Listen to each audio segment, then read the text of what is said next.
যে বিভীষিকাময় সময়ে প্রত্যেক নবী বলেছেন আমি পারবো না, প্রত্যেক নবী বলেছেন নফসি নফসি, আমার কি হবে আমি জানি না, আল্লাহ আমারে বাঁচাও।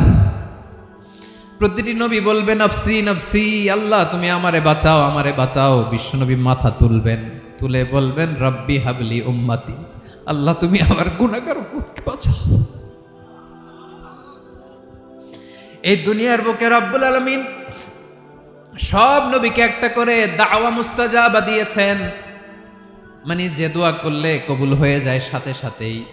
দাও বিহা, দুনিয়ার সব নবীরা ওই দোয়াটা দুনিয়ায় করে ফেলেছে। ওয়া ইন্নী আখতাবিউ দাওয়াতি শাফাআতান লি উম্মতি ইয়াউমাল কিয়ামাহ, আমার ওই স্পেশাল দোয়াটা আমি দুনিয়ার বুকে কঠিন বিপদে পড়েও কোনোদিন করি নাই। আমি আমার স্পেশাল দোয়াটা কিয়ামতের দিন আমার গুনাহগার উম্মতকে সুপারিশের জন্য রেখে দিয়েছি।